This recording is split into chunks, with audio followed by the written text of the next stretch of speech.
Hello everyone, welcome back to my channel. I'm Bill. We are going to go over Dark Sun's campaign recap for this video.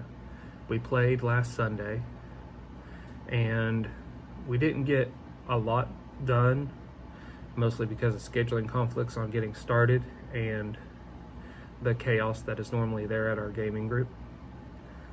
But what we did get done has kind of shifted what we're doing in the game.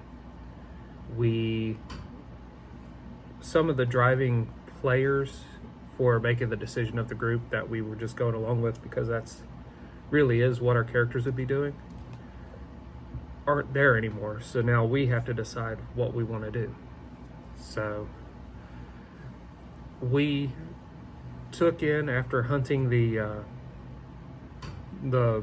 bandits, the giant bandits, and having that combat last game, we took one head of the giants and the right hand of all the giants to cash it in. They paid us in bone chips, which is their currency, and we ended up with enough to pay everybody 500 coins each, which isn't great, but I'm not complaining, especially since we took on the job without asking what it would pay. We're just like, oh, we'll go do this.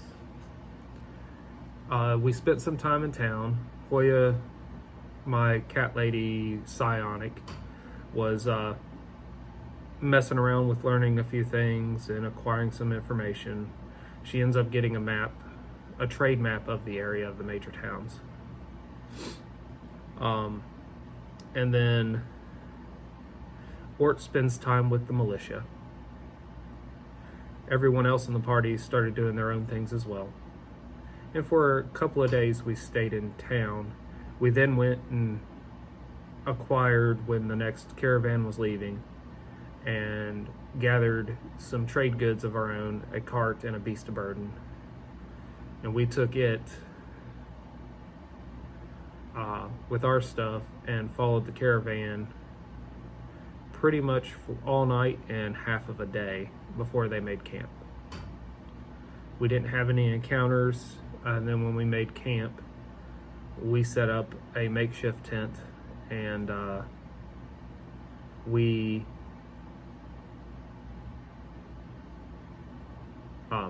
set up a makeshift camp, and then after my character rested, Ort, after he rested for a little bit, he went and started a watch around the camp. And then after about 4 hours, he would have went back to get some rest and waited for the caravan to move on before they would move on again. But during his watch, a sandstorm appeared in the distance, and Ort, not being from around here and not experiencing very many sandstorms yet, was very confused of what was going on. Gets the attention of the NPCs that are on guard, and they tell him what's going on. So we go and we stake down our tents further and get the beast of burden staked to the ground so that way it doesn't run off, and wait out the sandstorm. I don't remember how long the sandstorm lasted. I want to say it lasted half an hour, but I could be wrong. Could have been shorter, it could have been longer. Either way, we end up with about 2 feet of sand heaped up on our tents, and our wagon filled with sand, and our water barrel that we were using is completely filled with sand. And it's mostly because that was not a sealed barrel. But it was our water barrel, so we clean it out pretty good, and then our clerics can create water in it in the future when we need to. And that was the point of the barrels, just so that we would not run out of water. Our cart was not a covered cart. We've made that discussion at some point. And from there, we traveled to the city. It is a town on the oasis. It is walled. Looks like it's well defended. We were warned not to go near the palace. That as it is, we ask them exactly where the palace is since we're very new to this area, and they point it out to us. We smell water in the air, and the whole time we've been here, even next to oases, we don't really usually smell water in the air, so that was unique to this area. We set up and sell all our trade goods for the marked up prices that our game master told us that they probably would go for. And we make our profit. We use a portion of that profit to purchase a bunch of clay jugs. With those clay jugs, we have a flask of infinite alcohol that we're going to fill them up with some whiskey of some sort that it'll generate, and then we'll sell off that alcohol in the jugs for, I believe, what a bottle of fine wine would go for. So I think that was like 10 gold, so they're equivalent of 10 gold in coins each.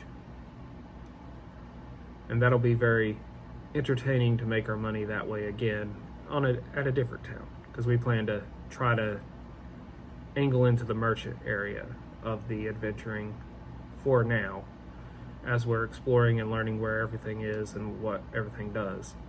Our game master finally figured out where the tower that we need to go to is and told us roughly where it is, but our characters have no clue where that is.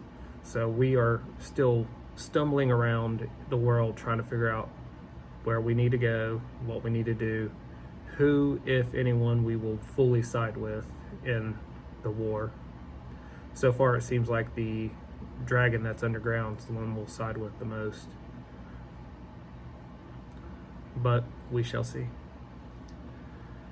Hopefully this recap helped everybody. We spent a little bit of time in town after the selling of everything, and exploring around the area and getting closer to the palace, but that was about it. We didn't really do anything else this adventure. Hopefully there'll be more excitement next adventure as our caravan leaves again and follows that caravan that's used to the area as he's traveling. Well, until we game again, guys.